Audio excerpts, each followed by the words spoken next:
On May 8, 2026, the United States government began a process of declassifying 80 years of records regarding unidentified phenomena. This release dismantled a long-standing architecture of institutional denial and compartmentalized secrecy. The unsealing was driven by a presidential directive that bypassed standard bureaucratic layers. The order mandated maximum transparency regarding non-human intelligence, overriding decades of classification protocols that had survived previous congressional inquiries.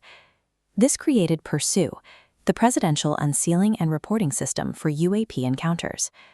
Through the portal at war.gov/UFO, the government provided 162 primary source files, including raw sensor data, historical archives, and internal military memos. Analysts noted a reversal in how these documents were redacted. To protect national security, the government obscured the telemetry of its own recording platforms, but the sensors were ordered to leave the behavior and physical shape of the craft fully visible. By putting these files in the public domain, the government effectively moved the evidence out of secret programs. The task of analyzing the impossible physics in these reports now rests with the global scientific community. The records detail encounters that contradict foundational laws of aerodynamics. In 1997, sonar and radar off the Alaskan coast tracked a massive oval object, over 400 feet long, operating deep beneath the Arctic ice. In under 3 seconds, the object breached the surface and achieved escape velocity to enter low Earth orbit. For a physical mass of that size, this maneuver would typically generate extreme structural stress and a massive thermal signature from atmospheric friction. However, sensors recorded no sonic boom and no thermal wake. This suggests the craft is not moving through the air in a conventional sense, but is instead using advanced gravitarometric manipulation to warp space and eliminate the effects of inertia.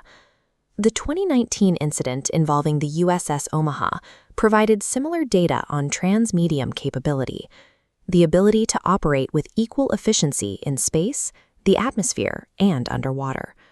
Radar and infrared footage showed spherical objects entering the Pacific Ocean at high velocity.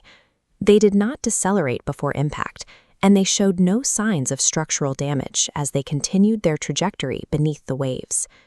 Technical analysis indicates these craft generate an intense, localized cold plasma field. By using this field to direct gravitational vectors, the objects achieve maneuverability without visible engines, exhaust plumes, or flight control surfaces. These encounters highlight a gap between military capabilities and the observed phenomena. The data confirms that these objects treat the standard constraints of lift, drag, and mass as entirely optional. The origins of the cover-up are found in case file 62HQ83894. These 18 documents reveal that the FBI was deeply involved in investigating recovered materials as early as 1947, during the initial flying disc scare. FBI Director J. Edgar Hoover initially treated the sightings as a domestic security issue. Agents were dispatched to interview pilots and investigate scorched earth at purported landing sites, attempting to apply standard forensic techniques to an unexplained phenomenon. But the file reveals a sudden interagency conflict. Military authorities soon froze the FBI out of the investigation, confiscating physical debris from crash sites and moving the materials to undisclosed locations under exclusive military jurisdiction. To manage public concern, the military issued a cover story involving a crashed weather balloon. This was the start of a multi-agency disinformation campaign designed to hide the fact that they were in possession of technology they could not explain. These materials were funneled into unacknowledged special access programs. These black-budget silos operated without congressional oversight, hiding billions in spending and keeping the reality of the phenomena away from the democratic process. This reaction in 1947 established the shadow government, often referred to as the deep state. It was a mechanism born from the need to hoard reality-altering technology, managing a truth officials believed the public was not ready to handle. Classified summaries show a persistent correlation between these craft and the American nuclear complex.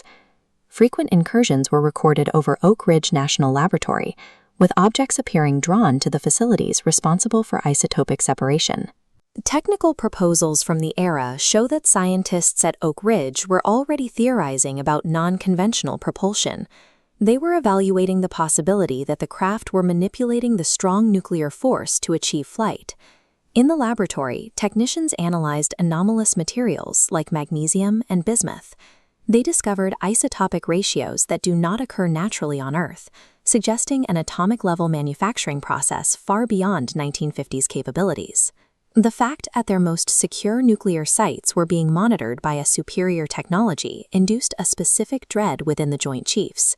They realized their nuclear arsenal, the ultimate guarantor of sovereignty, was essentially impotent against these watchers. Because they could not reverse engineer the materials or control the incursions, the government adopted a policy of permanent denial.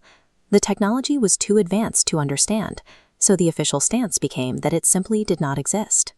Dismantling this culture of secrecy required a specific political alignment.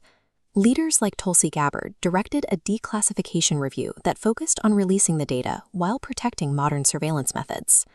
The process was accelerated by the testimony of David Grush. Under oath, the former intelligence officer detailed the recovery of intact non-human craft and biological entities, providing names and locations to congressional committees. With the launch of Pursue, the government shifted its terminology. The transition from sightings to encounters acknowledged that these craft are not just distant lights, but are actively interacting with military assets and sovereign airspace. In the May 2026 briefings, the White House began using alien and extraterrestrial as legally precise language.